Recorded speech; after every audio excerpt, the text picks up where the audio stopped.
Online যোগে apply কৰা চাৰ্টিফিকেটৰ কেতিয়াবা আপোনাৰ ডকুমেণ্টছ আপলোড কৰা ভুল হ'লে এপ্লিকেশ্যন ফৰ্মখন ৰিভাৰ্ট হয় আৰু সেই ৰিভাৰ্ট হোৱা এপ্লিকেশ্যন ফৰ্মখন আপুনি আকৌ কেনেকৈ একেটা এপ্লিকেশ্যন আইডিতে কোনো ধৰণৰ চাৰ্জ নিদিয়াকৈ ৰিভাৰ্ট বেকটো উঠাব পাৰিব তাৰ বিষয়ে আজি এইটো ভিডিঅ'ত মই আপোনালোকক দেখুৱাম। তো এপ্লিকেশ্যন এখনৰ ৰিভাৰ্ট বেকটো কৰিবলৈ হ'লে প্ৰথম আপোনালোকে আপোনাৰ যোনটো এপ্লিকেশ্যন আইডি হয় সেই এপ্লিকেশ্যন আইডিটো দি আপোনালোকে লগ ইন কৰি ল'ব আৰু লগ ইন কৰি লোৱাৰ পিছত পিছৰ পেজটো আপোনালোকৰ সন্মুখত এনেদৰে আহিব।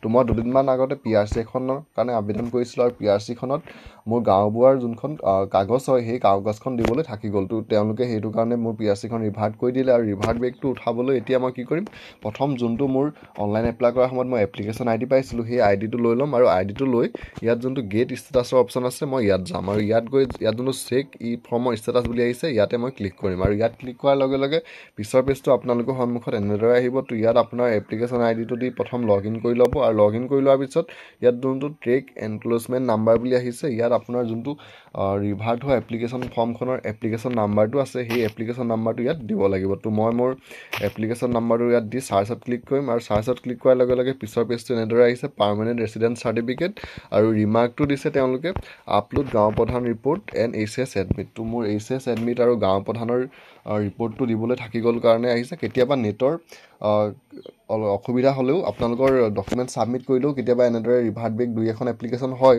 কিন্তু এইখন এপ্লিকেশ্যনত মোৰ গাঁও প্ৰধানৰ কাগজখন দিবলৈ থাকি গৈছিলে সেইকাৰণে মই ইয়াত ৰিভাৰ্ট কৰিছে। তো ইয়াত যোনটো একশ্যনৰ তলতে ৰিভাৰ্ট বেক বুলি আহিছে মই ইয়াতে ক্লিক কৰিম আৰু আপোনালোকেও ইয়াত যোনটো ৰিভাৰ্ট বেক বুলি আহিছে ইয়াতে ক্লিক কৰিব আৰু ইয়াত ক্লিক কৰাৰ লগে লগে আপোনালোকৰ সন্মুখত ৰিভাৰ্ট বেকৰ যোনখন এপ্লিকেশ্যন ফৰ্ম হয় সেই এপ্লিকেশ্যন ফৰ্মখন এনেদৰে খোল খাই যাব। তো ইয়াত আপোনালোকৰ নাম, date of birth, mobile number, father's name, mother's name এই সকলোবিলাক ইয়াত এনেদৰে দিয়া থাকিবই। এইখিনি আপোনালোকে একো কৰিব নালাগে, অলপ তললৈ আহিব আৰু ইয়াত তললৈ আহিলে আপোনালোকে ইয়াত আপোনালোকে প্ৰথম আপোনাৰ যোনটো চাব ডিভিজন হয় চাব ডিভিজনটো ইয়াত তলত চিলেক্ট কৰিব লাগিব, তাৰপৰা ৰেভিনিউ চাৰ্কলটো চিলেক্ট কৰিব লাগিব। এইকেইটা যিহেতু আগত দিছিলোঁ কিন্তু ৰিভাৰ্ট বেক কৰিলে আকৌ আপোনালোকে ইয়াত পূৰাব লাগে। তো তাৰপৰা ভিলেজটো দিব লাগিব, পোষ্ট অফিচটো দিব লাগিব, তাৰপৰা আপোনাৰ যোনটো মৌজা হয় মৌজাটো আপোনালোকে দিব লাগিব, পুলিচ ষ্টেচনটো দিব লাগিব, হাউচ নাম্বাৰটো ইয়াত আহি গৈছে, তাৰপৰা পিনক'ড, পুলিচ ষ্টেচন ক'ড এই সকলোবিলাক আহি গৈছে।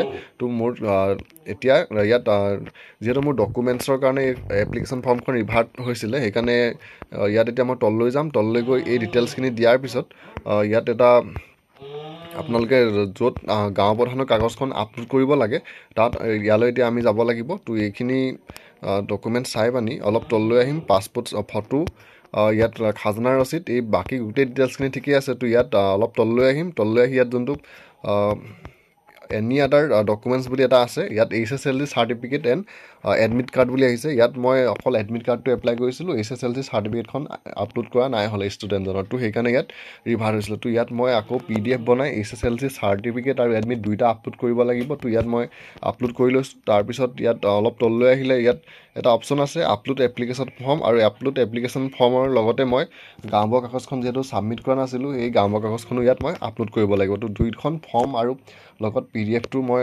জইন কৰি পানি ইয়াতে আপলোড কৰিব লাগিব আৰু আপলোড কৰাৰ পিছত ইয়াত যোনটো কেপচাৰ আহিছে সেই কেপচাৰটো দি ইয়াত যোনটো ছাবমিটৰ অপশ্যন আহিছে ইয়াত ছাবমিটত ক্লিক কৰিম আৰু ছাবমিটত ক্লিক কৰাৰ লগে লগে মোৰ যোনখন ৰিভাৰ্ট বেকৰ এপ্লিকেশ্যন হয় সেই এপ্লিকেশ্যন ফৰ্মখনৰ ৰিভাৰ্ট বেকটো হৈ যাব আৰু তাৰপিছত আপোনালোকে আকৌ যোনটো ই ডিষ্ট্ৰিক্ট আছামৰ ৱেবছাইট আছে সেই ৱেবছাইটটোত গৈ আপোনালোকে আপোনাৰ এপ্লিকেশ্যনখন চায়ো থাকিব পাৰিব আপোনাৰ ৰিভাৰ্ট বেকৰ পিছত আপোনাৰ এপ্লিকেশ্যনখন এপ্ৰুভ হ'ল নাই। তো বন্ধু বান্ধৱীসকল আপোনালোকেও এনেদৰে আপোনাৰ নিজৰ মোবাইলৰ পৰাই যদি আপোনাৰ অনলাইনত এপ্লাই কৰা চাৰ্টিফিকেট ৰিভাৰ্ট হয় তেতিয়া আপোনালোকে ৰিভাৰ্ট বেকটো এনেদৰে কৰিব পাৰিব।